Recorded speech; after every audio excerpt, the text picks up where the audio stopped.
April 28, 1945. Deep beneath the streets of Berlin, in a concrete bunker 50 feet underground, a man paces frantically across a cramped room. The walls are thick, designed to withstand the heaviest of bombardments, but they cannot shield him from the reality closing in from every direction. Above ground, Soviet artillery shells rain down on the German capital with devastating precision. The Third Reich, once spanning across most of Europe, has crumbled to nothing more than a few city blocks. This man is Adolf Hitler, the same person who just 6 years earlier commanded the most powerful military machine the world had ever seen. Now he finds himself trapped like a cornered animal, surrounded by the very forces he once sought to destroy. These are his final 48 hours. And what happens in this bunker will determine not just his fate, but the end of the most destructive war in human history. The sound of explosions echoes through the bunker's corridors. Each blast sends tremors through the reinforced concrete, a constant reminder that the end is near. Hitler's inner circle has dwindled to a handful of die-hard loyalists, sycophants, and those too terrified to flee.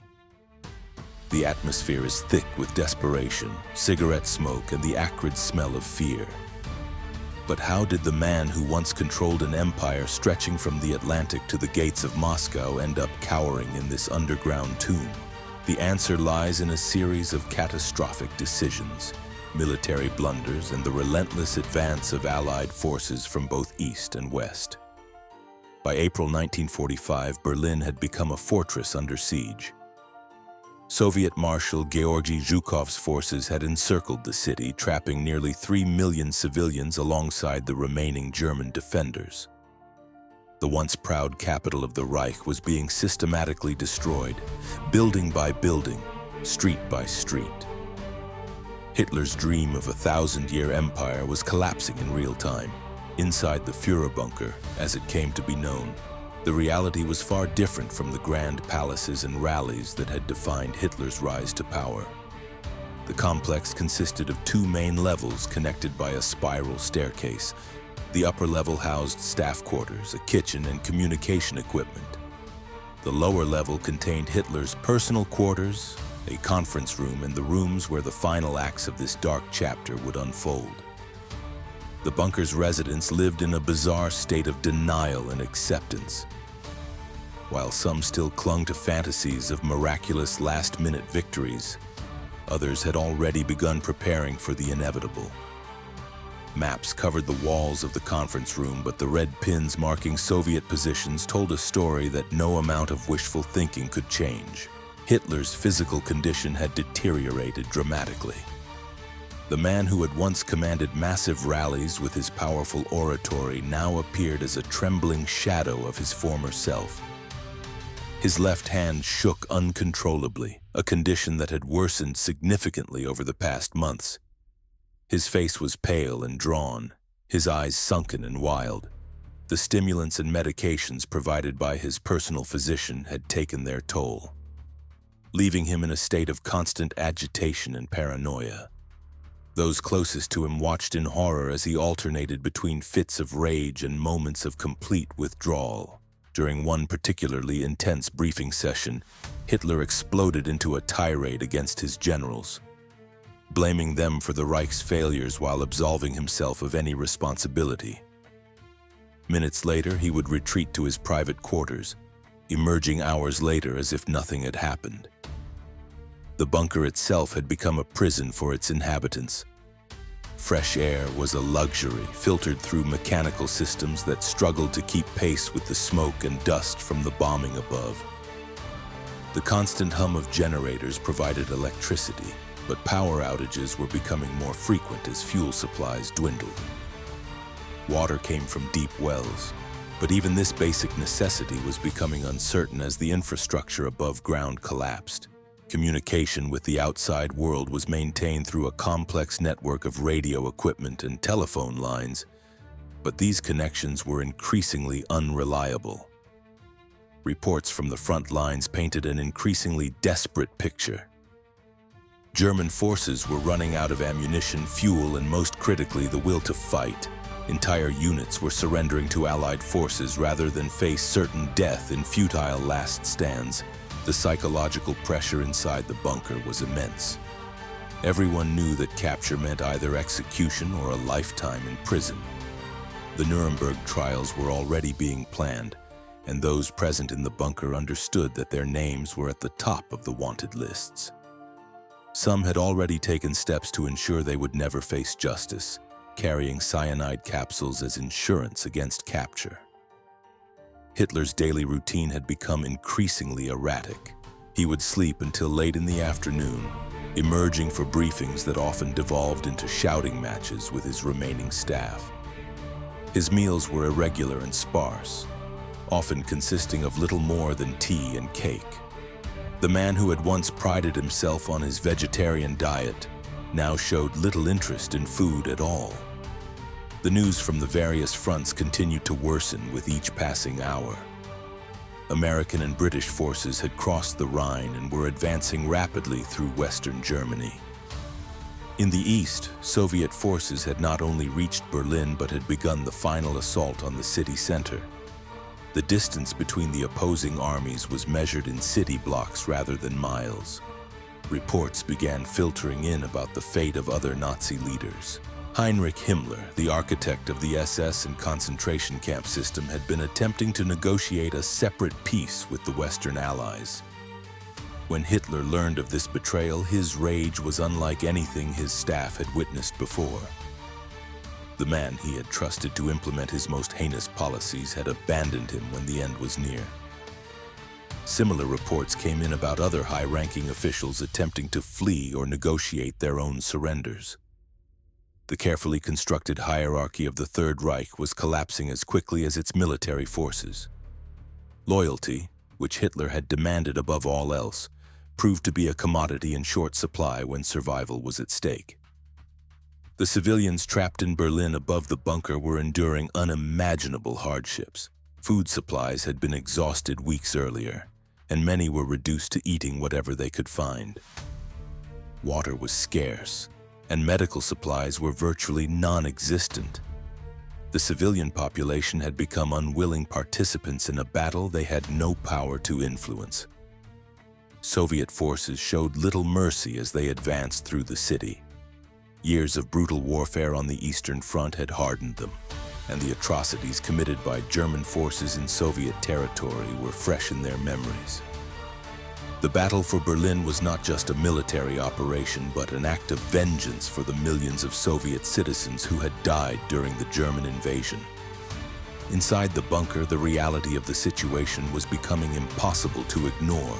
The sound of artillery was getting closer, and the intervals between explosions were growing shorter. Soon, Soviet forces would be at the bunker's entrance, and there would be nowhere left to run. The atmosphere inside the bunker had become suffocating in more ways than one.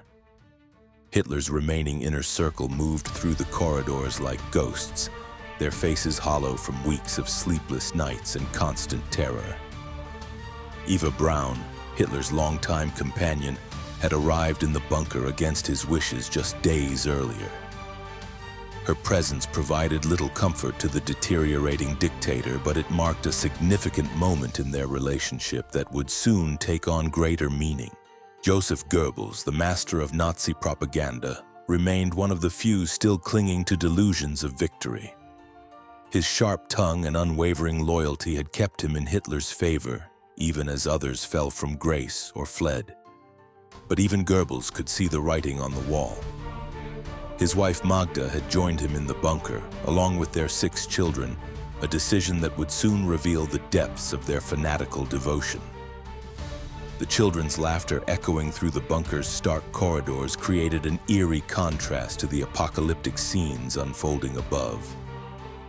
These innocent voices served as a haunting reminder of the human cost of the ideology that had consumed Germany. Their presence in this underground tomb was no accident. Their parents had made a calculated decision about their fate. Hitler's personal secretary, Traudl Junge, continued to take dictation even as the world collapsed around them.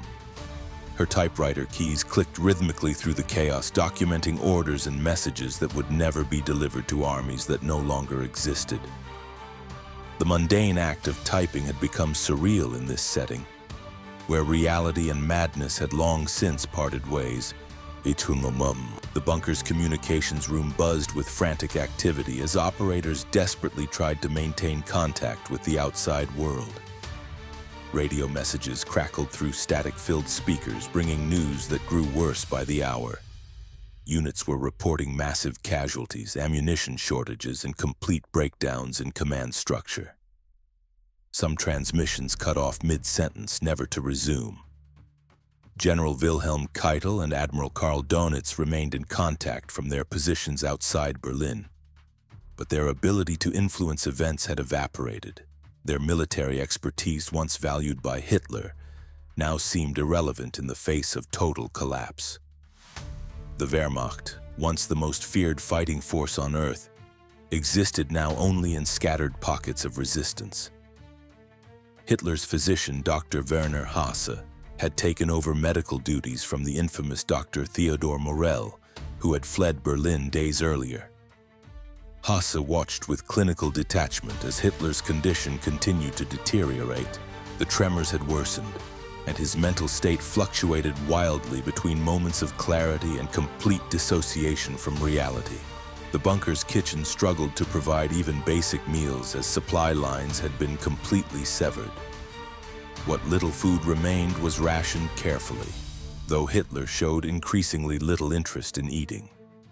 His vegetarian preferences had given way to complete indifference towards sustenance, as if his body was already preparing for what his mind had not yet fully accepted. Outside, the Battle of Berlin raged with unprecedented ferocity. Soviet forces had divided the city into increasingly smaller sections, methodically eliminating German resistance. The iconic landmarks of the German capital were being reduced to rubble. The Brandenburg Gate, the symbol of German power, stood damaged and scarred. The Reich Chancellery above the bunker had been hit repeatedly, its grand halls now open to the sky. The civilian population trapped in the city faced horrors that defied description. Many had sought shelter in subway tunnels and basements, but these refuges offered little protection from the advancing Soviet forces. Stories filtered down to the bunker of mass suicides, as ordinary Germans chose death over the uncertainty of occupation. Soviet artillery had zeroed in on the government district with devastating accuracy.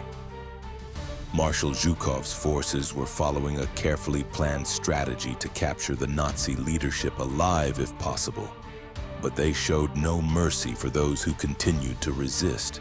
The sound of tank treads on pavement could now be heard even through the bunker's thick walls. Hitler's daily briefings had become exercises in self-deception. Maps were updated with phantom divisions and non-existent reinforcements. Orders were issued to armies that had ceased to exist weeks earlier. The disconnect between the bunker's alternate reality and the actual situation above ground had become complete. The psychological pressure affected everyone differently. Some, like Martin Bormann, Hitler's powerful deputy, maintained their composure through sheer force of will. Others showed visible signs of mental breakdown, staring blankly at walls or jumping at every sound. The hierarchy that had once defined Nazi power structures had dissolved into a collection of traumatized individuals waiting for the end. Reports began arriving about the fate of concentration camps as Allied forces overran them. The full scope of the Holocaust was being revealed to the world, and those in the bunker understood that this evidence would seal their fate if captured alive. The systematic murder of millions could never be explained away or justified, and the perpetrators knew that justice would be swift and final. Sleep had become impossible for most bunker residents. The combination of constant noise, fear, and cramped conditions created a state of perpetual exhaustion. When people did manage to rest, they were haunted by nightmares that often proved less terrifying than their waking reality. The bunker's ventilation system struggled against the smoke and debris from the bombing above. The air grew thick and stale, adding to the sense of suffocation that permeated every corner of the complex. Fresh air had become as precious as food or water, another reminder of how completely cut off they were from the world above. As April 28th drew to a close, Hitler made a decision that would define his final hours. The man who had brought such destruction to the world was about to make one final personal choice that would ensure he would never face justice for his crimes. The decision Hitler contemplated would forever alter the course of history's final judgment. As the clock struck midnight on April 29, 1945, the Führer emerged from his private quarters with a determination that his staff hadn't seen in weeks. His trembling hands held a document that would serve as his final act of defiance against the world that was closing in around him. Eva Braun stood beside him in the bunker's cramped conference room, her face pale but resolute. The woman who had remained in Hitler's shadow for over a decade was about to step into history in the most tragic way imaginable. What happened next would shock even those who thought they understood the depths of Nazi fanaticism. Hitler summoned a local official who had somehow made his way through the battle-torn streets to perform a ceremony that seemed absurd given the circumstances. In this underground tomb, surrounded by the sounds of approaching Soviet forces, Adolf Hitler and Eva Braun were married. The brief civil ceremony was witnessed by Goebbels and Bormann, two men who knew they were participating in one of history's most bizarre final acts. The newlyweds retreated to Hitler's private study where he began dictating what would become known as his political testament. His secretary, Traudl Junge, typed furiously as Hitler's voice filled the small room. Even in these final moments, he refused to accept responsibility for the war or the Holocaust. Instead, he blamed international Jewry, his generals, and the German people themselves for the Reich's collapse. The document revealed the twisted logic that had driven Hitler throughout his reign of terror. He expressed no remorse for the millions who had died because of his decisions. No acknowledgement of the suffering he had caused across Europe. Instead, he painted himself as a victim of circumstances beyond his control, a delusion that would persist until his final breath. As dawn broke on April 30th, the sounds of battle had grown impossibly close. Soviet forces were now fighting street by street toward the government district. The distance between the advancing Red Army and the bunker entrance could be measured in hundreds of yards rather than miles. Time was running out, and everyone in the bunker knew it. Hitler spent his final morning in a strange state of calm that unnerved those around him. The frantic pacing had stopped. The explosive outbursts had ceased. Instead, he moved through the bunker with the deliberate motions of a man who had made peace with his fate. He shook hands with staff members, thanked them for their service, and spoke in quiet tones about what would happen after he was gone. The lunch served that day was meager, consisting of little more than soup and bread. Hitler ate mechanically, showing no enjoyment in what he must have known would be his final meal. Eva sat beside him, occasionally reaching out to touch his arm in a gesture of comfort that seemed pathetically inadequate given their circumstances. Around 2:30 in the afternoon, Hitler summoned his closest associates for final farewells. The scene was surreal. Grown men weeping openly as they said goodbye to the man who had led them to this underground grave. Some begged him to reconsider, to attempt an escape, or to continue fighting. Hitler dismissed these pleas with a wave of his trembling hand. What happened next would be debated by historians for decades. Hitler and Eva retreated to his private study and closed the door behind them. Those waiting outside heard a single gunshot that echoed through the bunker's corridors like thunder. When they finally entered the room, they found the bodies of Adolf Hitler and Eva Braun. The man who had once commanded armies across 3 continents lay dead on a small sofa, a pistol in his right hand. Eva beside him had chosen poison, the bitter almond scent of cyanide still lingering in the air. Their final act together was as dramatic and destructive as the ideology they had represented. Following Hitler's explicit instructions, his bodyguards carried the bodies up the bunker's emergency exit into the Reich Chancellery Garden. Above ground, Berlin was a hellscape of burning buildings and rubble-strewn streets. Soviet artillery continued to rain down as the men doused the bodies with gasoline and set them ablaze. The flames that consumed Hitler's corpse marked the end of the Third Reich as surely as any military surrender. The man who had promised a 1,000-year empire had delivered just 12 years of unprecedented destruction. His death removed the final obstacle to Germany's surrender, though fighting would continue for several more days as news spread through the remaining German forces. Inside the bunker, those left behind faced their own final decisions. Joseph Goebbels, perhaps Hitler's most fanatical follower, chose to follow his leader into death. But first, he and his wife made a decision that would haunt history. They murdered their 6 children rather than allow them to live in a world without National Socialism. The children, aged 4 to 12, were given sleeping pills and then poisoned with cyanide capsules. Their small bodies were found in the bunker's upper level, a final testament to the absolute evil that Nazi ideology represented. Goebbels and his wife then took their own lives in the garden above, their bodies burning alongside the scattered remains of their Führer. Other bunker residents chose different fates. Some attempted to escape through Berlin's devastated streets, hoping to evade capture by Soviet forces. Most were unsuccessful. The city had become a trap with no exit. A few managed to survive and were captured days later, beginning their journey to war crimes. Tribunals that would hold them accountable for their roles in history's greatest atrocities. The bunker fell silent except for the distant sounds of battle as Berlin's final defenders made their last stands. Soviet forces would discover the complex within days, finding evidence of the Nazi leadership's final hours scattered throughout the cramped rooms. The physical structure would survive, but the evil it had sheltered was finally extinguished. Hitler's death marked more than just the end of one man's life. It represented the collapse of an ideology that had brought unprecedented suffering to the world. The concentration camps, the aggressive wars, the systematic murder of millions, all of it traced back to decisions made by the man who died in that underground bunker. The Battle of Berlin would continue for several more days, but Hitler's suicide had broken the back of German resistance.